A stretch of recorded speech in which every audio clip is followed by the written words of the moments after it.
شفاء لروحي وحبل المتين ورحمة قلبي وحصن الحصين. شفاء لروحي وحبل المتين ورحمة قلبي وحصن الحصين. وأمن حياتي وخير الدليل إذا تهت يوما مع الحائرين. فقرآننا هدينا والحبور وبشر يسلي الفؤاد الحزين. وفي الليل عند احتلاك الظلام سيبزغ منه الضياء. أعوذ بالله من الشيطان الرجيم. بسم الله الرحمن الرحيم. الحمد لله والصلاة والسلام على رسول الله وعلى آله وصحبه ومن والاه أما بعد. Hörmetli sağdaşlar, biz bugün tefsir kitabımızdaki A'udhu billahi mineşşeytanirracim degan şeytandan panah tilash oyatidan başlaymiz. Okumakçı olan kitabımızın nusxası bu şekilde buludu. Yani Mısır basması kitabının üstünde Ahbar-ül Yevm Qita Es-Saqafa degan ma'lumot var. Bunu deb qo'yishimda o'quvchilarimiz kitap orqali bizga mutobaat qilmoqchi bo'lsa foydasi bo'ladi. Ya'ni biz ba'zi dars oralig'ida bet sonini deymiz, manchinchi bet, anchinchi bet deb kitobning o'xshash nashr bo'lib qolsa, shu uchurlarni aynı şekilde o'rtoqlashqili agishib mang'ili foydasi bo'ladi. Yani biz kitobning dersimizningki 5'de aldığımız 2 saatlik dersimizde tefsir hakkındaki bir kısım çöncilerini ortaklaştık. Bugün dersimizde kitabının özüge kirketimiz, kitabının abduri hakkında Muhammed El-Mutvelli El-Şa'ravi hakkında biz ayrım bir derste məxsus toxtulumuz şeyhinin hayatı, ustazımızın hayatı hakkında. Bugün derske bir yoxsi kirketimiz. Derske kirket için ilgili bizden bu basmını Ustaz Doktor Ahmet Ömer Haşim asliga selishtirib hadislerini tahric qilgan nusxasi ekanligini bir aslitib o'tishni to'g'ri topdik. Ya'ni agar sizlar kitob izdigan vaqtda mushkil xil shakldagini izlab agishib mansanglar bo'ladi.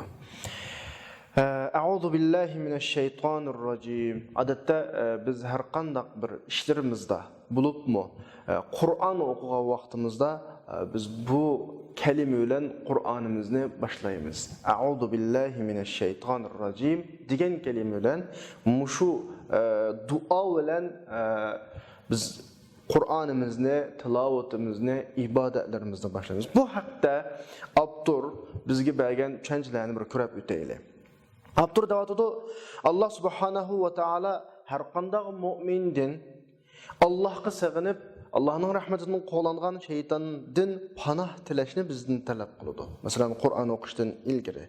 Demak, bu yerdagi a'udhu billahi mineşşeytanirracim degan mushu panah tilash mu'min bilan shu mu'minning Qur'on qiroatini boshlashning o'tiridiki tunji uchrashish. Ya'ni mu'min Qur'on tilovat qilmoqchi bo'lsa, ig'izga oladigan, tunji qadamni oladigan nuqta a'udhu billahi mineşşeytanirracim.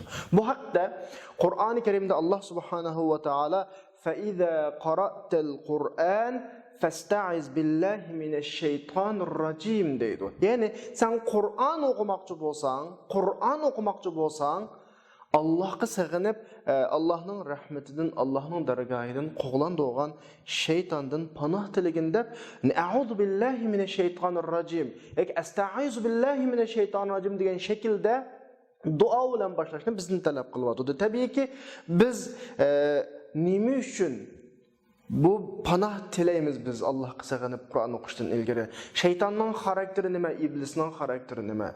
İnsan bilan bo'lgan aloqasi, Allah bilan bo'lgan aloqasi, bu yerda yuz bergan masalalar haqiqiy kirishdan ilgari bir narsani eskartish to'g'ri keladi. Allohning kalomi bo'lgan eng ulug' söz bo'lgan Qur'oni Karimni o'qishdan ilgari bizni a'udhu billahi minashaytonirrojim dangla. Allohga sig'inib shaytondan panoh tilanglar deb buyrug'in qargan vaqtida boshqa so'zlar, boshqa ish harakatlar, boshqa ibodatlarni boshlashdan ilgari bittariqa avla a'udhu billahi minashaytonirrojim deyishninki zarur ekanligi chiqadi. Endi biz ichiga bir kirayli. Nima uchun Qur'oni Karim o'qishdan ilgari, masalan, bu yerda xususan shunday kelyaptimizda, Allohga sig'inib shaytondan panoh tilaymiz. Shayton bilan bizning adovatimiz nima? Nima munosabatimiz bor? Kim o shayton? Neler olgan? Bizning o'tirimizda nima ishlar yuz bergan? Bu haqqa kirayli. Va vodih annal ayatul karima. Inaqki bu yerda oyat karima bizdan Allohga sig'inib Qur'on o'qishdan ilgari shaytondan panoh tilashni bizni talab qilyapti. Bunda bo'lishining sababi chunki har qanday bir maxluq o'zining xoliqiga yuzlanib, xoliqiga sig'inib panoh tilagan vaqtida garchi o'zi ojiz bo'lsa-mu kuchlik bo'ladi. O'zining kuch qudrati bo'lmagan taqdirda mu g'olib bo'ladi. Chunki biz Allohga sig'inib Allohning panoh tilagan vaqtimizda sen bilan bo'lgan bo'ladi Alloh. Ya'ni biz bilan bo'lgan bo'ladi. Bizning kuchimiz, ya'ni sening kuching, qudrating, sening quvvating o vaqtda har qanday bir kuch, har qanday qudratning ustida har qanday kuchning yuqori bo'ladi. Chunki Allah subhanahu va taolani sen o'zingning qishig'a ekegan bo'lding. Ya'ni sen o'zingni Allohning qishida tutgan bo'lding. Chunki Allohga sig'inib panoh tilading sen. O'zingni Allohning himoyasiga o'tkazding sen. Endi biz Qur'oni Karimni o'qigan vaqtda biz darsning oldida dedik, Qur'on o'qiblam qo'yilgan yoki uning go'zalligi, masalan, ahang go'zalligi yoki boshqa bir tarafdan huzurlanib qo'yilgan yoki u bir narsa. Qur'oni Karim bizga ma'lumotlar bilan ta'minlaydigan, bizga atolarni beradigan. Ya'ni Qur'on bizni bir narsaga aylantiradigan bir manba emasmi?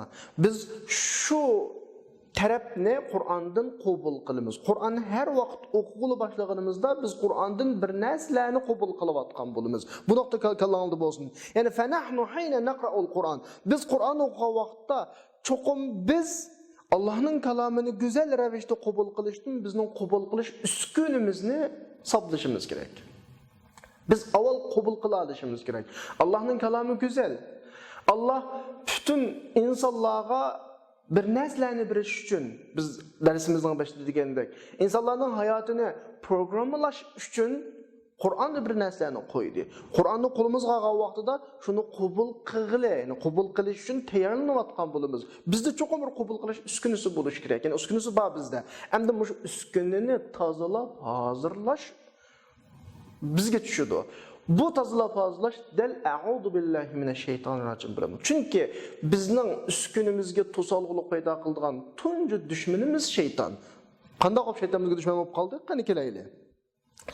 Va fi hadhihi al-hala biz a'udhu billahi minashaytonirrojim degan vaqtimizda biz uni o'zimizningki kuch qudrati yoki o'zimizdagi ma'lum bir o'zimizdagi iqtidor bilan qabul qilolmaymiz uni. Faqat Alloh subhanahu va taolaninki qudrati, Allohning kuchiga tayanib turib qabul qilamiz. Shundan foydalanib qabul qilamiz. Mishqa chunki mu'min insonning yo'lining to'solg'ulari shaytonninki ishlari.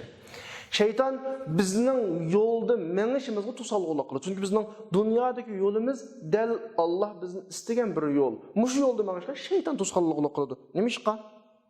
Keladi inshaalloh.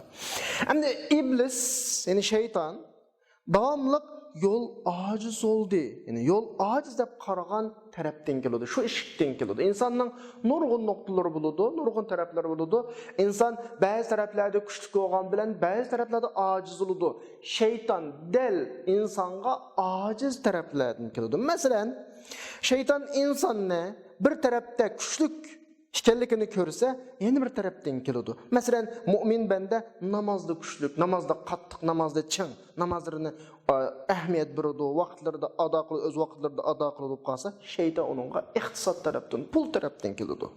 Uningga pullarini bermaslik vasvasasini qiladi. Chunki shaytonning vasvasasi bo'lgan vaqtda zakotlarini berish, pullarini berish uni kambag'allikka olib boradi. Bu xil tarafdan keladi.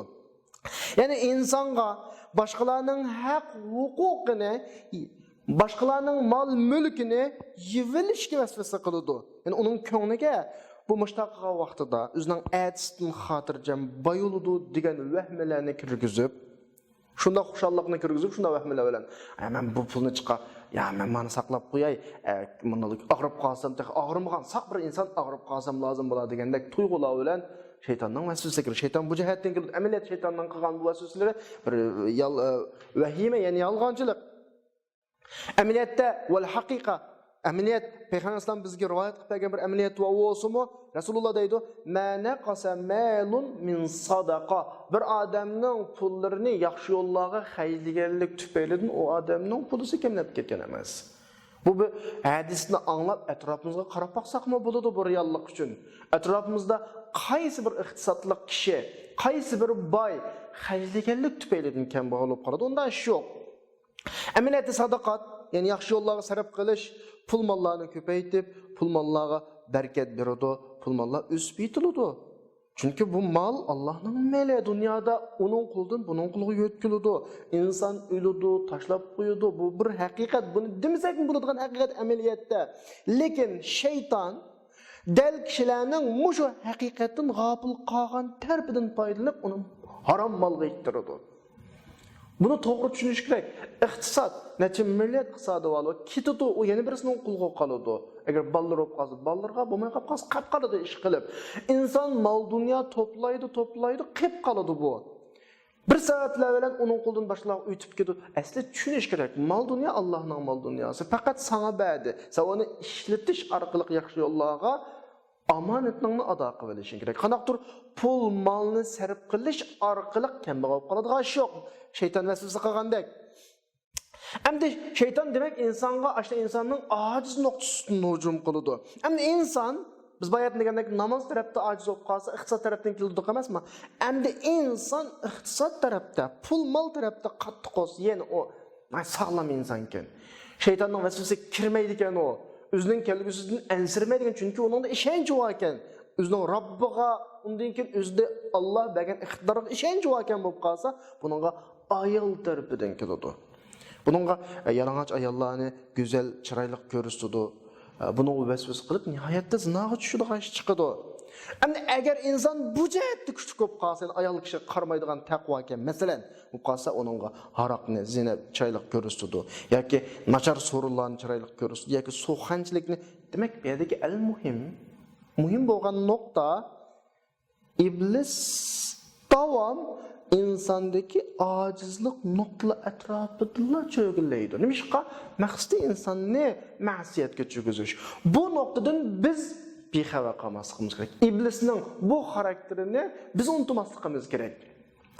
Shuningga biz suraning oldida, oyatning oldida va har qanday ish qilishdan ilgari a'udhu billahi minash shaytonir rojim deb Allohga sig'inib shaytondan panoh tilgan vaqtimizda Allah subhanahu va taala bizdeki, yani sizdeki acizlik nuqtalarini kuchli qilib beradi. Ya'ni acizlik nuqtalarini yo'qotib beradi Allah. Chunki biz shu orqali yo'qotgan bo'lamiz acizlik nuqtasini o'zimizdagi. Shu vaqtida shayton sizga tegish qilolmaydi. Siz Qur'on o'qiyotgan vaqtingizda kallangizga qiroatdan tuzdigan har xil o'y fikrini tashlash uchun sizning qashingizga do'qinolmaydi, shayton kelolmaydi sizning qashingizga. Buna o'lishi chunki Qur'on, biz bu yerda bu nuqtaga diqqat qilsak, amaliy misollar bilan Qur'onda Alloh bizga berish uchun qo'ygan ma'lumotlar o'xshash. Allohning Qur'ondagi atasi o'xshash. Hammalarga nisbatan butun maxluqotlar, bayna jami'il xalq, hamma maxluqotlar o'rtasida o'xshash. Ya'ni Qur'onning birdigan atasi o'xshash.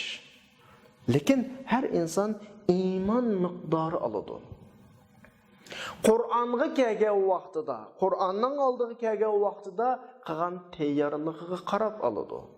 O'zidagi ojizlik nuqtalarini aytganga qarab keladi. Shayton kiradigan eshiklarni etishiga qarab oladi Qur'ondan. Shuningga 5-10 o'ylan o'xshash Qur'on o'qiymiz, Qur'ondan oladigan narsamiz o'xshamaydi. Qur'on bizga beradigan o'xshamaydi, chunki har biraylarning Qur'onga nisbatan tayyorligimiz o'xshamas. Qur'on o'qiladi, kishilar anglaydi, lekin hammalar Qur'onni o'xshash shaklda qabul qila oladi. Ya'ni Qur'ondan oladigan o'xshashlamdi, Tabii ki la. Unda emas. Kur'an-ı Kerim'de Allah Subhanahu wa Ta'ala bu ahvalını tasvirlab davatıdı. Ve minhum men yestemi'u ileyk hatta iza kharaju min 'indik qalu lillezina utul ilma maza qala anifan ulaikellezina taba'allahu ala qulubihim wattaba'u ahwa'ahum. Yani Kur'an anlap en nachar olgan vaqtida hazır Kur'an o'qiyotgan yerdan chiqib nima deydi ma gap deb kallasiga faqat kirmaydigan odamlar bo'ladi. Shunchalik darajada eng yuqorisi Qur'ondan to'liq manfaat olganlar bilan faqat Qur'on uning zihniga kirmagan ikki daraja bo'ladi. Shuning o'tirdi bo'ladi butun darajalar. Ya'ni sening hozirliging, Qur'onga nisbatan tayyorliging, hozirlagan yo'ling qanchalik bo'lsa, sening etgan ojizlik nuqtalaring qanchalik bo'lsa, sen shunchalik olalaysan Qur'ondan. Ya'ni Qur'on bu xil insonlarga bayatdan oyat tilg'ilingan Qur'on faqat ta'sir qilmagan insonlarga ta'sir qilmadi. Lekin Qur'onga haqiqiy ravishda quloq solganlarga ta'sir qiladi. Buni Alloh yana bir oyatda bizga tasvirlab beradi. "Walau ja'alnahu Qur'anan a'jamiyyan laqalu laula fussilat ayatuhu a'jamiyyun wa arabiyyun qul huwa lillazina amanu qul huwa yani Qur'on lillazina amanu iman etganlar uchun huda va shifa ularga to'g'ri yo'lni ko'rsatadigan bir hidoyat va qalbidagi arom topmagan, taskin topmagan kasalliklar uchun shifolik. Vallazina la yu'minuna fi adanihim waqrun yani iman etmagan Qur'onga haqiqiy ishonmaganlarga nisbatan qalbida quluqida bir to'salg'i bo'ladi, eg'irlik bir cheklimi bo'ladi. Va huwa alayhim aman ulaika yunaduna min makanin ba'id. Yani kishilarning Qur'on tutgan pozitsiyasi har xil bo'ladi. Qur'onning ularga beradigan atasi har xil bo'ladi. Bir-birliklar jiq oladi, bir-birliklar faqat olmaydi. Har birisi o'zining tayyorligiga qarab bo'ladi. Demak, Qur'onning atasi, Qur'onning bir ishi hammaylanga, lekin muhimi qabul qiladigan odam masalasi. Ya'ni Qur'on tilovat qilgan vaqt qanday qabul qiladi? Endi dal bizni Qur'oni Karimda Alloh fa iza qara'tal Qur'ana fasta'iz billahi minashaytonirrojim deyishning sababi sen Qur'onni o'qigan yoki anglagan vaqtingda Qur'ondan ko'plab olishing uchun birinchi tayyorlikning bo'lishi kerak deydi. Yani Allah Subhanahu wa Ta'ala bizning Qur'on o'qigan vaqtimizda avval şeytanı özümüzden yiraklaştırışını, yani şeytan bizni Allah'ın menhecinden, Allah'ın ayetinden yiraklaştırışını ilgiri biz şeytanı özümüzden yiraklaştırışını Allah talep kıldı. Çünkü bu aldığınki şart, aldığınki hazırlık. Biz bunu kılmayı durup Kur'an'dan alamayız, köp alamayız. Çünkü bizning yaratılış karakterimizde, şeytanın yaratılış karakterinde biz şeytanı göremeyimiz, şeytan bizni görüdü. Biz onun nerede ekanligini bilemeyiz, ama o bizning nerede ekanligimizni biladi. Bu bir qonuniyat, bu o'z vaqtida şeytanga berilgan bir imkoniyat.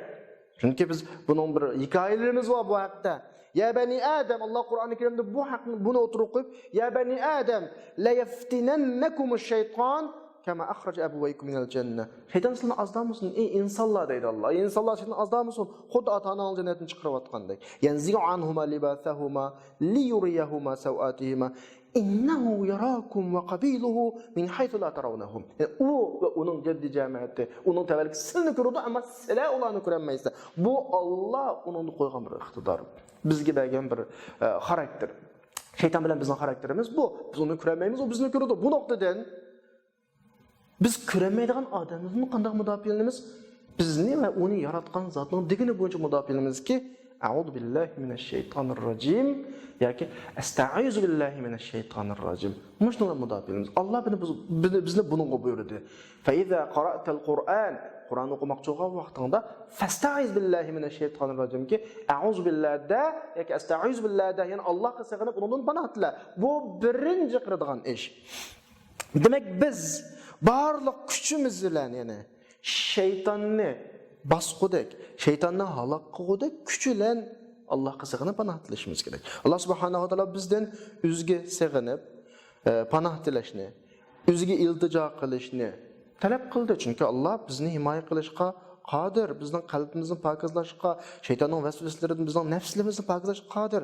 Shunday bo'lgan vaqtda fayahsun istiqbaluna lil-Qur'on. Shunday vaqtda bizning Qur'oni Karimni qabul qilishimiz go'zal bo'ladi vaqtda. Go'zal qabul qilamiz o vaqtida. Qur'on bizga ta'sir qiladi o vaqtda. Biz Qur'ondan ola olamiz maqsadlik olmoqchi bo'lgan narsalarni. Chunki sen qalbingni fatlığın vaqtını Qur'onni qabul qilish uchun an Qur'oni Karimninki oyatlari sening qalbingga tegadi. Sening ruhitingga tegadi. Sen o vaqtda hudan oladi, sen o vaqtda nur bo'ladi. Ya'ni biz oldi bilan Qur'onning oldiga kelishga o'zimizni hozirlashimiz kerak. Qur'on davomli deymiz hudal lil muttaqin, huda va shifa va rahma. Bularning hammasi bizga nima uchun unda olmay qoladi? Chunki biz o'zimizni hozirlamay qoldik. Alloh bilan shaytonni o'zimizni neri qilishimiz kerak.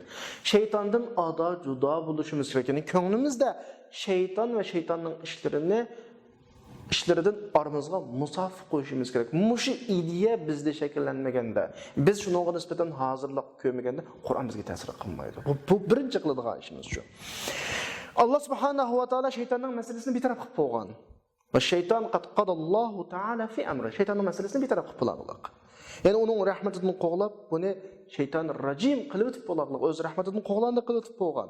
Shayton o'zining oqibatining do'zax ekanligini biladi, obdan biladi.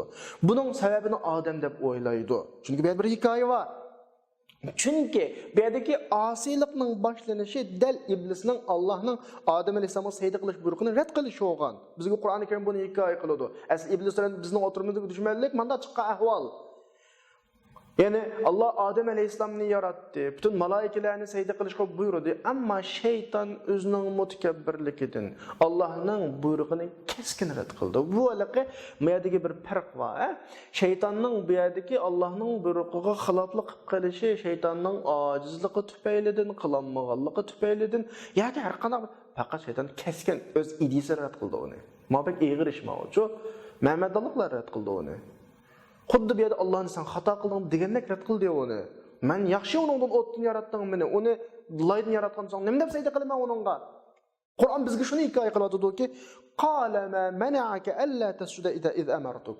Hey, men seni buyursam nima deb sayda qilmaysa? Desa, qala ana khayrun minhu. Men uningdan yaxshi. Xalaqtahu min nar, xalaqtani min nar va xalaqtahu min tin. Hey, mening xarakterim o't, uning xarakteri lay tursa, nima deb sayda qildim men uningga? Demek senin bu buyruğun doğru buyruq olmadı. Degendeklam gapda bu. Şeytan mağrurlarca, andalaqı biz xatolaşımız, bazı günahlarni qilib solamiz. Buningda bizning bir ojizlik nuqtamiz, o'zimizni tutib olmaymiz masalan. Hey deb turib qilamiz, bir xil tonimizdagi ochko'zlik bilan qilib solamiz ba'zi ishlarni. Shaytonning bu xil emas. Amaliyat shaytonning u qilishga ehtiyoji yo'qdi. Shaytonning vujudida uningga bir turtko'g'idek bir tabiiy xarakter asli unidagi faqat narsani bo'lsa keskin rad qilish. Ya'ni ideistik mutakabbirlikdan boshqa tabiatidagi yaratilma unidagi mijoz xarakteri emas. Ya'ni inson ochko'z yaratilgan. Inson bir narsalarga moyil bo'ladi, havaslarga beriladi. Bu insonning tabiatidagi yaratilma. Inson xatolasa bu xil xatolashadi. Ammo shaytonning xatolashi u xil xatolash emas. Ya'ni shaytonningki bu yerdagi iblisning ma'siyati fi qumma deydi. Ya'ni eng yuqori darajadagi xatolashish bu. Bunda epoq qiluvdan xatolash emas. Chunki u buyruq qiluvchiga sohibiga qaytaradi. Keskin rad qildi u. Qilinmadi emas, rad qildi u. Dediki, itoat qilmayman, bu buyruqqa itoat qilmayman, sayda qilmayman odamga. Chunki men uni yaxshi tursam, ya'ni xayrun minhu. U degan laydan men degan o'tdan tursam, yani xuddi buning bu ifodasi Allohning hukmiga rozi bo'lmay bu hukmni o'zgartmoqchi bo'lganda. Bu bo'lmadi bu gap. Degandek bir xil ifoda bor-da bu. Ma'u degan eng yuqori darajadagi jinoyat ma'u. Xo'sh, Alloh subhanahu va taolo yani bu xil eng yuqori javadagi ma'siyat shaytonniki Alloh subhanahu va taoloning shaytonni o'z rahmatidan qo'g'lab, buni rajim deb sifatlaydigan, qilishga sabab bo'lgan narsa bu. Alloh rahimki, rahmonki, o'zining bandalaridan, maxluqlaridan hech kimga zulm qilmaydi, ammo iblisning bu xil ifodasi normal ifoda emas.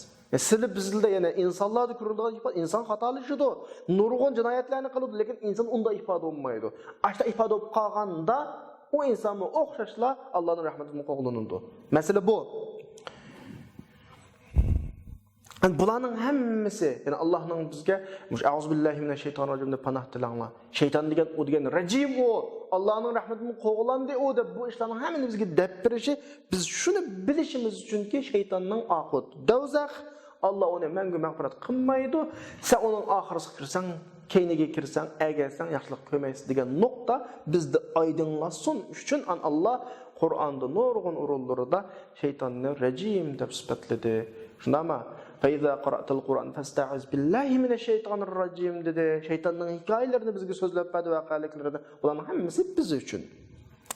Yani iblis Allah'ın rahmetini qo'llangandan keyin tunji qilgan ishini bo'ldi desa, iblis Adem alayhisalomni ozdirishga boshladi. Adem alayhisalom jannatda yashaydi. Jannat Adem alayhisalomga hayotning butun asoslarini jafosiz, xizmatsiz ishlamasdan beretdi. Böyle bilimi jannatning tasviri shu. Jannatda minglarcha daraxt bo'lib, hammasi meva beretdi. Hammasi Adem alayhisalom bilan Havo alayhisalomga haloldi, xalagancha yeydi. Illaki bir daraxt, ma'ada shajara wahida. Bir daraxt Alloh uni u ishkilanga harom qilgan. Mana mushu daraxt xatolikning boshlanishi bo'ldi. İblis bu yerda Adem alayhisalom bilan Havo alayhisalomni gunohga qiziqtirib boshladi. Qanday? Bu ishkisini mush daraxtdan yemaslik nurg'un yaxshilikdan mahrum qoladi deb qondirishga tirishdi iblis. Ya sen bir kere tosma desin ne? Acayip bir nas. Madara Kur'an-ı Kerim bunu bizga hikoya qilib da'vatdi. Favvaswasa lahumash-shayton liyubdiya lahuma ma wuriya anhuma min sawatihima. Wa qala ma nahakuma rabbukum an hadhihi ash-shajara illa an takuna malakayn aw takuna min al-khalidin. Ma ishkilar axni yapmay, madara axnisanglar. Ya farishta bo'lib ketsizlar, ya mangu yashaysizlar. Mushт перед сылны паришта olmasın yoki mangu yaşamasın deb tosqan gap. Bu daraxt ajoyib qilsa, ey Adem alayhisalomga hamma narsa jannatda kelayotgan bo'lsa, hech qanday bir xizmat badli talab qilmasdan hamma narsani berayotgan bo'lsa, xalqini tusa, ya'ni shayton bu yerda bir ajoyib bir ish bo'lmaydi-ku. Sen mangu Adem alayhisalomga amaliyotda dozoq jannatdan chiqib ketish bilinmagan vaqtda belgilanmagan. Yashaysiz degandi. O o'zining yashaydiganligini bildi. Yana odamdagi bir xil, insondagi bir xil ochko'zlik, ya'ni o'zining atrofidagi ne'matni tonimaslik, g'ayriga qiziqish, mushu tuyg'usi g'olib keldi. Shayton mush ojiz nuqtadan keldi insonga. Mangu yashamoqchi bo'lsang, ya. Farishta bo'lmoqchi bo'lsang, ya. Ikki xil alohidalik bor. Ya anda, ya manda. Sen shu bakaq tosmaydi. Endi bir oyatda mushuni tasvirlab فوسوس إليه الشيطان قال يا آدم هل أدلك على شجرة الخلد وملك لا يبلى. Sana tügümeydiğen bir mülk deydi. Demek hem de biz muşu ayetlerde şunu bilimiz ki iblis insanga bir neçe noktadan kilovatı da. Ben bayatın dedim ya dersinin başında insanın aciz tarafinden kilidi. Ve bir neçe noktadan kilovatı da. Birinci nokta bu daraxtdan yegan odam ya farishta bo'ladi, ya mangu yashaydi. Bu insondagi bir xil orzu qiladigan narsa. Ikkinchi ozdirish ma daraxt yegan odamga mangu yashashdan boshqa, ayda mangu yashaydi demasmi? Tugamaydigan mulk berdi dedi. Mana ikkinchi nuqta bu.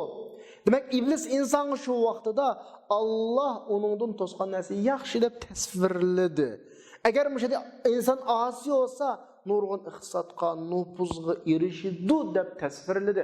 Xuddi bizga tasvirlayotgandek. Biz ba'zi jinoyatlarni qilmaymi ya, qilaymi deb ikkilanamiz. Ikkilishimizning orqasida bizda bir xil xiyol paydo bo'ladi. Bizga bir xil vasvasa beriladi. Mushuni qilsak, yaxshi bo'ladi. Mushuni qilsak, ma ishim hal bo'ldi. Ma parini bersam ma ishim hal bo'ldi. Mush yolg'onni aytmasam, cho'ng masala chiqadi. Bir vasvasa. Ya'ni shu ma'siyatga tushgandan keyin bo'ladigan bir manfaatning vasvasasi, bir qiziq turmaning vasvasasi. Afsus, biz shu gunohga tushgandan keyin yo'qolib ketadi. Hammasi yolg'on. Bo'ladiğini bo'ladi, bo'lmaydig'ini bo'lmaydi. Shu ma'siyatga tushmagan bo'lsaqmi, shunda bo'ldi. Tushdik, ya'ni shunda bo'ldi, hech o'zgarish yo'q. Bizga va'da qilingan u vasvasalarning hammasininki yolg'on ekanligini his qila olamiz. Shuning bilan Adem alayhisalom bilan Havo alayhisalom daraxtni yedi. Mangu qolmadi. U tugmaydigan o mulk mu'lag'i kammadi, balki avratlari echilib qoldi. Bildiki shu vaqtida iblis yolg'onchi edi. Yolg'on aytganda Alloh subhanahu va taolo o'zininki shular belgilab bergan yo'li ve Allah bu işkisini tosqan işladın faqat kana yuridu lahum al-khayr. Allah yaxshilikni iroda qildi bu yerda. Asli bu işkisining tutayotgan yo'li yaxshi. Allah iroda qilgan yo'li yaxshi. Ma'lasaf bu yerda bu ishga bilan shaytonning vasvasining kayniga kirdi, nurg'un narsalardan mahrum qildi. Lekin shayton kelib insonga batil xato yo'llarni go'zal ko'rsatdi, chiroyli ko'rsatdi. Agar mishada Odam alayhissalom azroq aqlni ish qilgan bo'lsa, hakama aqlahu, ya'ni aqlni azroq ish qilgan bo'lsa, buningki iblisninki yolg'onchiligini vasvasini tunib yetalaydi. Qanday? İblis bir yerda o'zi Odam alayhissalomni yesa mengu yashaydigan daraxtga boshlab qo'ydiganligini da'vo qildi iblis. Ey, azroq aqlni ishlatsa mushada, agar mushu daraxt mengulikni haqiqatan biralaydigan bo'lsa, Odam alayhissalom yesa mengu yashaydigan bo'lib qolsa, iblis Alloh subhanahu va taoladan qiyomat kuchi o'ziga hayot berishni talab qilmay, shu daraxtdan yesalam menga yashaydigan bo'lmam deb buni o'ylash kerak Odam alayhissalom. Odam alayhissalom o'ylamadi. Azroq aqlni ish qilgan bo'lsa, bu nuqtani tunib yetaydi. O shayton Allohdan talab qilib, "Voy meni qiyomat kuniga menga muhlat ber, men bu insonlarni ozdurma" deb muhlat so'rab o'tmay, a daraxtni bilgan ekan, Odam alayhissalomni ya deb o'tmay, bir bilan o'zi yesa, menga yashaydi o.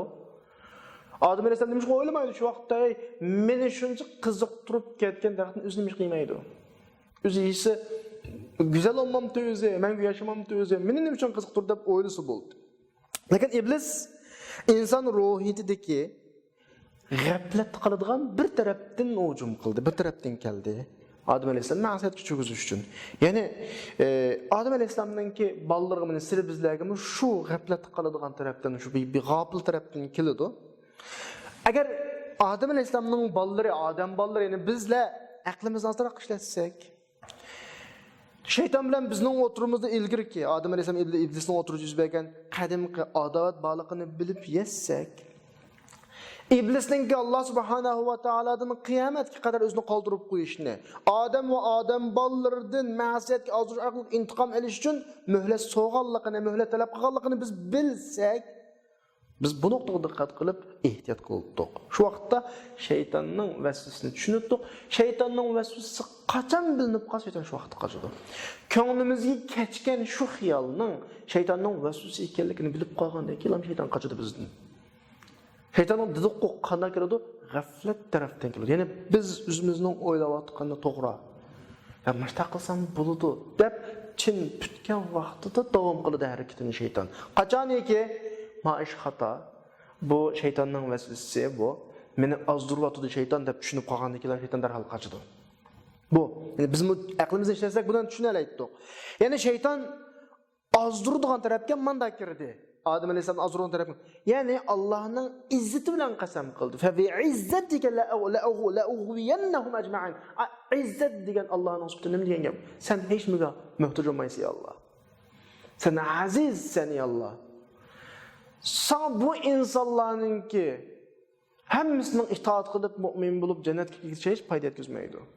Bu insonlarning hammasining kofir bo'lib, osiy bo'lib do'zaxga kirib ketishi sana ziyorat yetkazmaydi. Ando'g'andan sana ziyorat etmagandan keyin men shunda bir muhlatni ber. Men xalqlarimni ozdiray.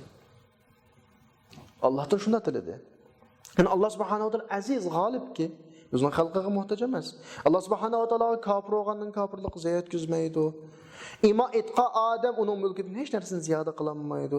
Allah'ın izzeti, özünün xalqidan bihacet olur. Xalqiga muhtaç olmaslık izzetinden şeytan paylanıp Allah'ın şu sıfırını tutup durup qana qildi, Allah'a dua qildi. Bunu Kur'an-ı Kerim'imizde hikaye qilib dağıtıdı. Qala fa bi'izzatika la ughwiyannahum ajma'in. İblisning Allah degan gapi bu. Sening azizligingdan qasam qilma. Sen aziz ey Allah, sen hech kimga muhtoj emas. Bütün bandlaringning hammasi kofir bo'lib ketgan taqdirdimi? Sana ziyorat etmaydi. Bütün bandlaringning hammasi iymon etib ketgan taqdirdimi? Sening bir narsang eshib qolmaydi. No'g'anlikin meni qo'yibman ozdiray. Allah subhanahu va taala bizga lekin shuni debdiki, Allah iblisni rahmatidan qo'g'ladi, buni rajim deb atadi. Mushu nomning o'zidan biz onunki Allah'ın rahmetiga menga kiramaydiganligini bilishimiz uchun biz har qancha agatsak, onu bir iymon akirib olamiz deb o'ylash behudalik. Chunki u rajim, uning ismi Allah tarafidan qo'yilgan ism rajim. Iblis odam bolalarini ozdirishga Allohning xalqidan behojat bo'lganligi, g'olib bo'lganligi bilan bu nuqtadan kirdi. Agar Alloh xalqining hammasining iymon etgan hidoyatlik bo'lishini istasaydi. İblis ulardan bir tarafga kirmaydi.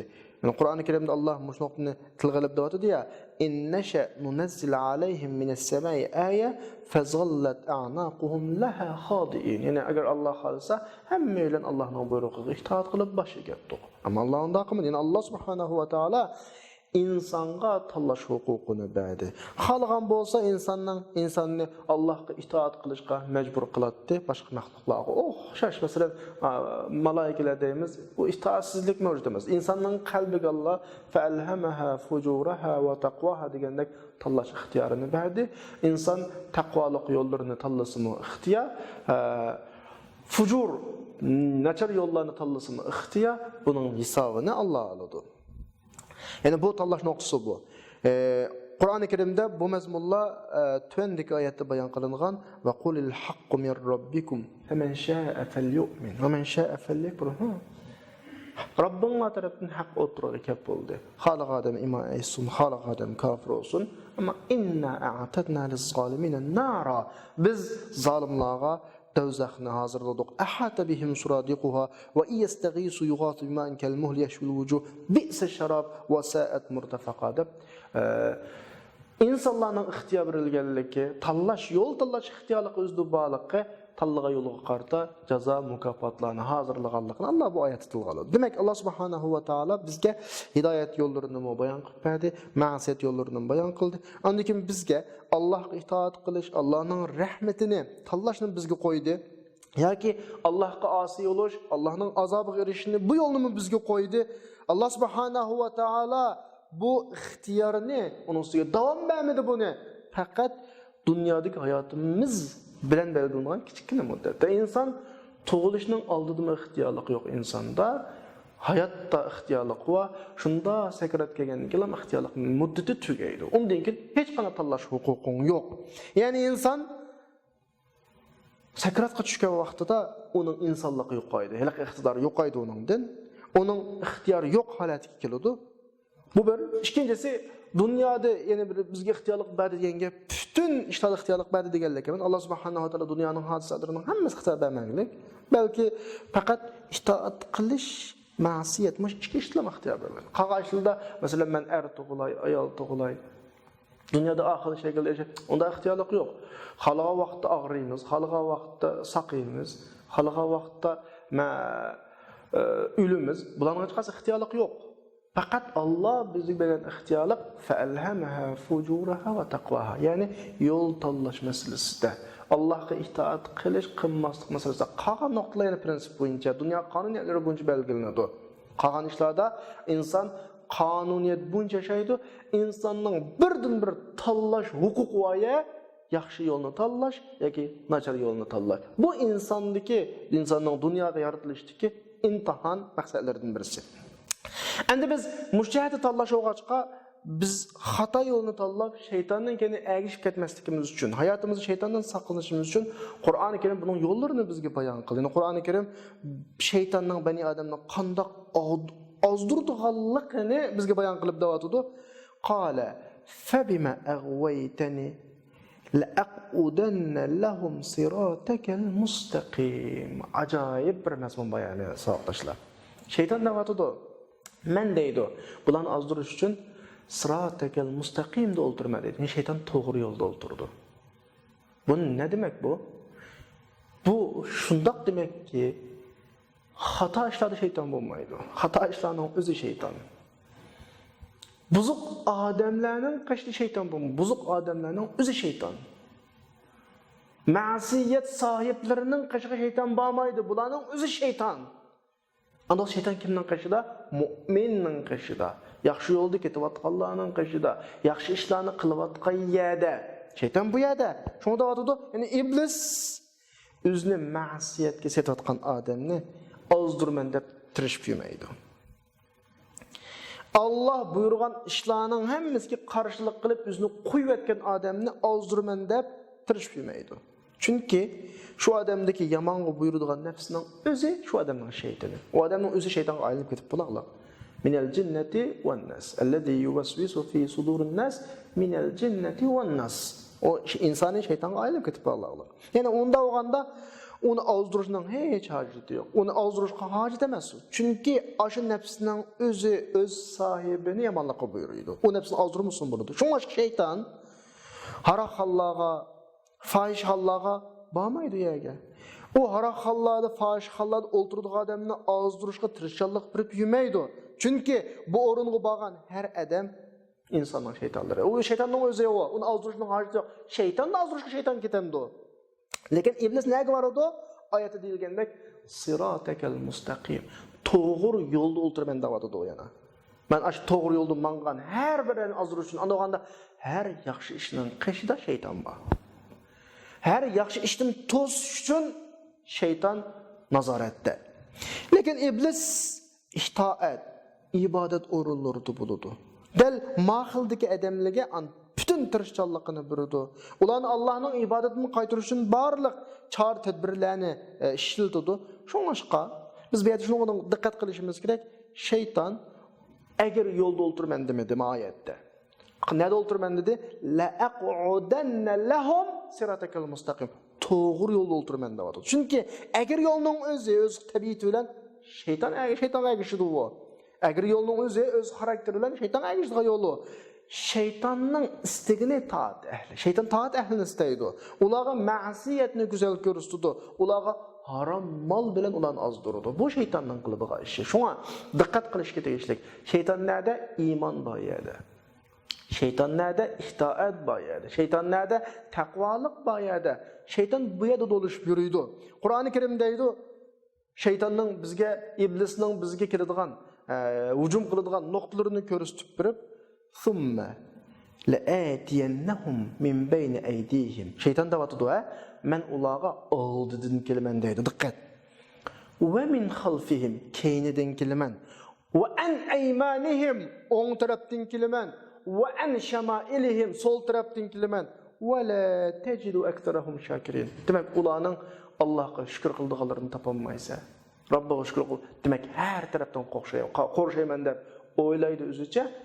Mu'minlerninki çıkışını unutup kılalıqını kilemeydiğen tarafları var onun. Şeytan aldığımızdan kilidi, keynimizden kilidi, on sol taraftan kilidi. Bu karmakka şeytan insanını her taraftan koruşap boğandek bir xil tuygunu berdi. Şeytan bu muşunun olan üzünü aldı. Men insan zada azdır ötümen dep.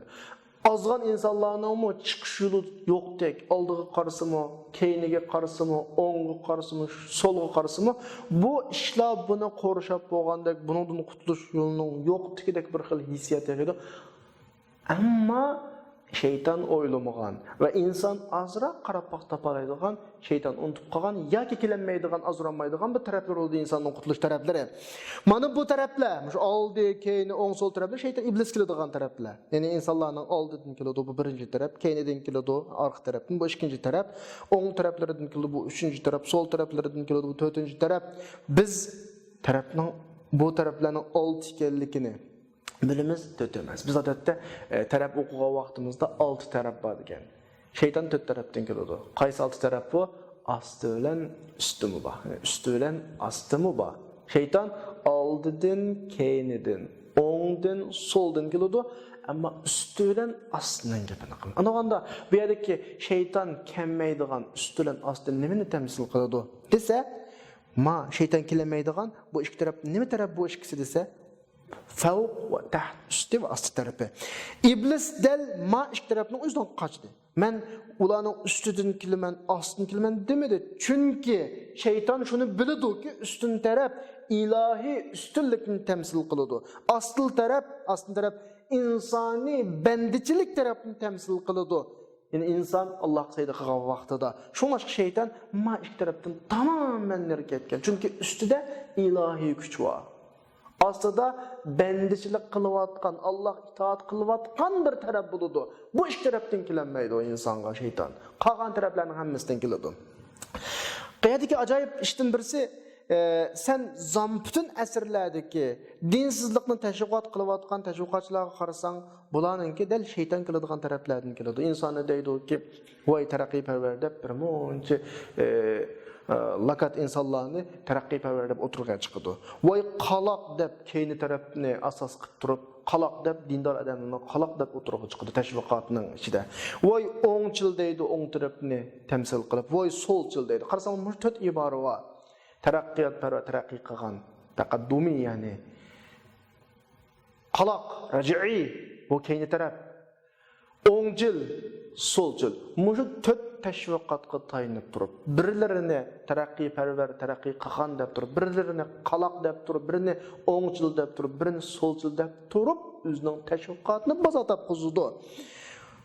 Biz ularga deymizki, biz sizlar deyotgan bu taraflarning hech qaysi emas. Bu 4 taraf shayton qiladigan taraf.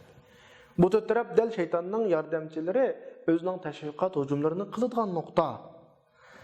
Biz butunlay etilib ketish, butunlay psixik hujur va chaqiradigan anda taraqqiy parvarlar emas biz. Yoki biz o'tmishda ota-onamiz nima ish qilgan bo'lsa, ota-onamizni qanday topgan bo'lsak, shu xil shaklda turamiz deydigan qalaqlarmi emas biz. Yoki biz dinni inkor qilib kufrga yordam beradigan so'lchillarmi emas. Kapitalga ishonib, insondan foydalanib, insonni monopol qilib oladigan o'ngchillarmi ham emas. Biz faqat ummati Muhammadiyya fawqiyya ustidan tushgan Muhammad ummati. Bizning bütün ishlarimiz ustidan Alloh tarafidan keladi. Madam bizning ishlarimiz Alloh tarafidan kelgan ekan, tabiiyki biz bizdek insonlarga bo'ysunmaymiz. Nima qilamiz bo'ysunib? Biz kelayotgan buyruqlar kimdan keladi? Bizning yaratquchidan keladi, ustundan keladi. Biz o'zimizga o'xshash insonlardan buyruq olmaymiz. Bizning qonunlarimiz ust tarafdan tushadi. Biz o'zimizga o'xshash insonlar tuzgan qonunlarni ishlatmaymiz.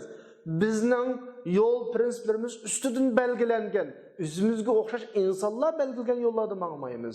Bu biz ummati Muhammadiyaning sifati bu. Ya'ni biz Aliyul Qadir bo'lgan Allohga itoat qilamiz. Madam biz o'zimizdan, ya'ni sen o'zingdan ustun bo'lgan zot ibodat qilgan ekansa, senda xarlik olmaydi.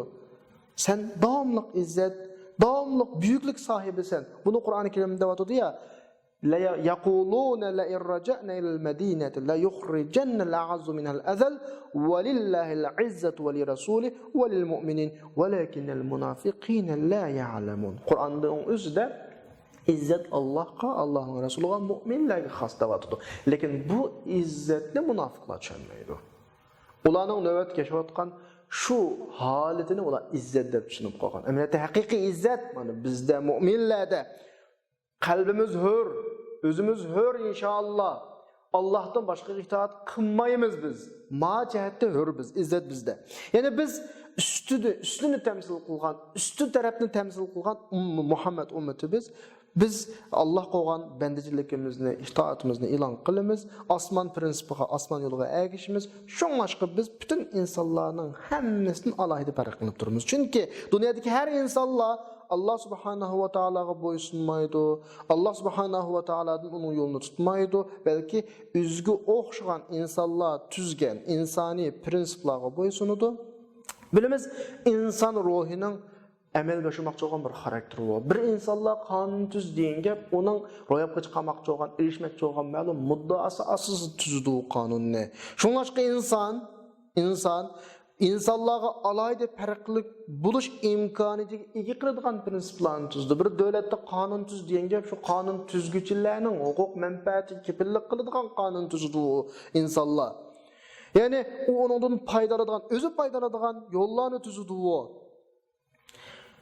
Bu tuzgan yo'l bir necha shaxs to'pi yoki ma'lum bir sinf tarafidan tuzilgan bo'lishi aniq. Biz deymizki, bu yo'l, bu qonun, bu prinsip ularning ahamiyati, ularning manfaati uchun. Lekin Alloh subhanahu va taolo o'zining prinsipini sana yaxshilik berish uchun, senin elish uchun emas tuzdi. Chunki Alloh subhanahu va taolo butun yaxshilikning manbasi.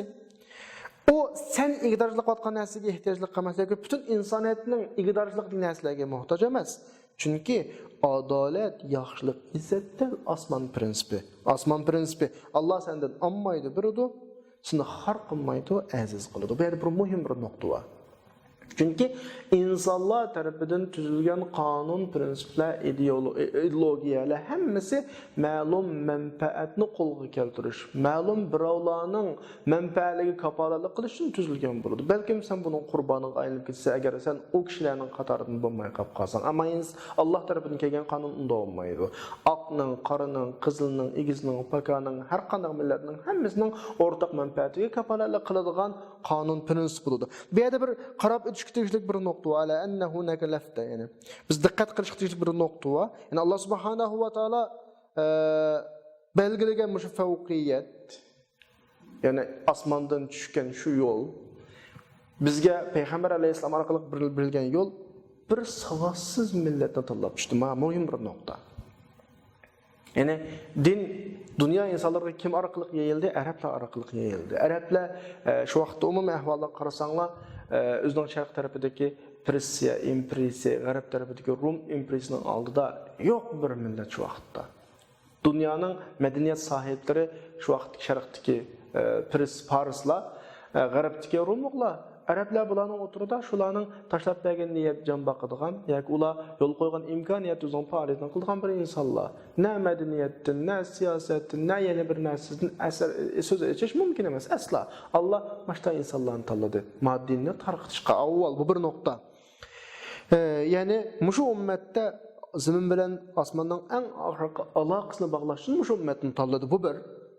İkinci nokta, yine mushu ummatning ichidan mutaxiyana en okumagan savassız adamdan birini tanladı. Savassız peygamberini tanladı. Anısı tuqqum pet yaşagan. Qanaqtur Resulullah'a ten keladigan, Resulullah'a hem ten keladigan medeniyet yoki Resulullah özünün hem tenlerinden özge ten o'xshash insonlardan bir medeniyet epaqınga anısı tuqqum pet yaşagan. Yoki Sharqninki G'arbning madaniyatida madaniyatlanmagan, yoki palonani o'qib uning ta'siriga uchramagan, yoki paloni faylosofni o'qib uning egashmagan. Lekin Allah muşta bir insanı tanladı, bu insanlığı ügetkini, muş peygamber ügetkini de Allah subhanahu wa ta'ala. Yani bir nokta var.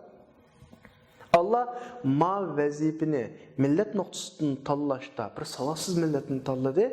Şu savassız milletin açıdığında savassız bir edemini tanladı. Bir yerdeki mesele neyim o? Neyim için Allah bunda kılıyordu? Neyim için her medeniyetlerini yaratkan şu vakitteki, her saltanatla ilgisi olan, her okumuşluk yani bilimli kişilerin hiç tanlamaydı vakti dese bir yerdeki savassızlık Allah'ın Peygamberi Muhammed Aleyhisselam'ın bir şeref. Neymişka? Çünkü Resulullah'ın savassızlığı Resulullah epkegen, digen, oturup koygan prensiplerinin hemesinin Allah'ın ikenligini ispatlaydı.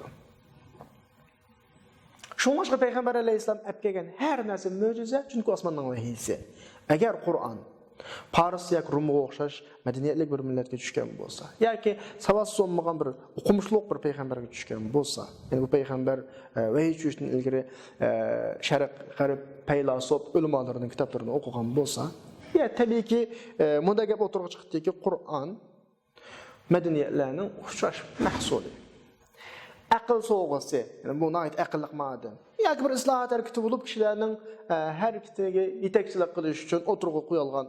Yo'q, bunda emas. Hech ma'no yo'q bunga, hech sabab yo'q.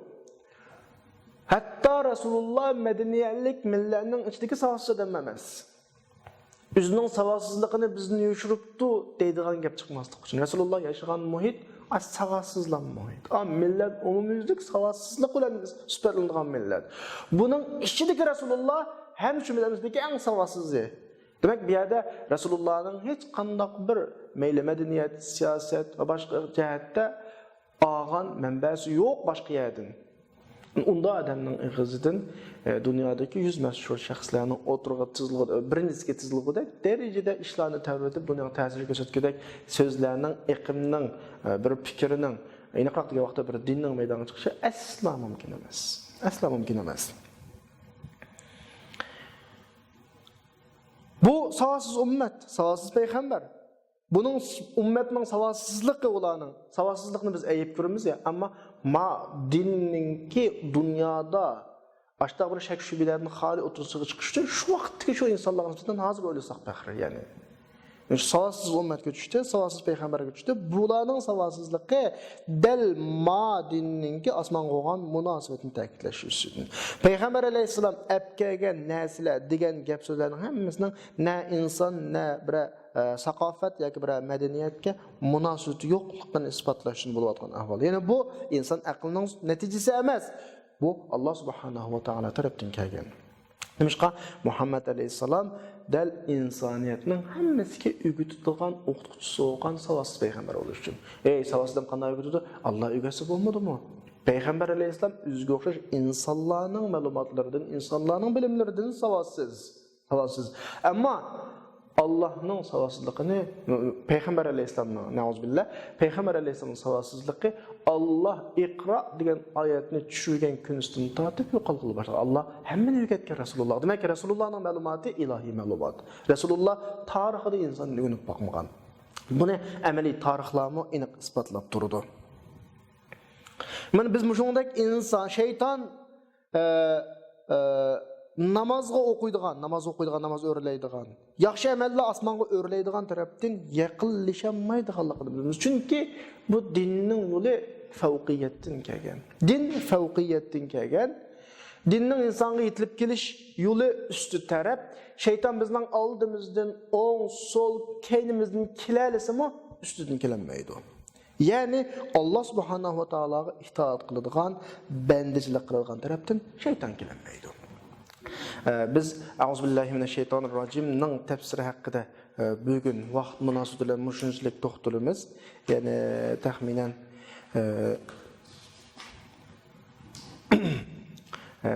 7-8 bet o'qiganda qildik. Inshaalloh kelasi soatlik darsimizda oxirini davomlashtiramiz. Va oxiru da'vana alhamdulillahi robbil alamin.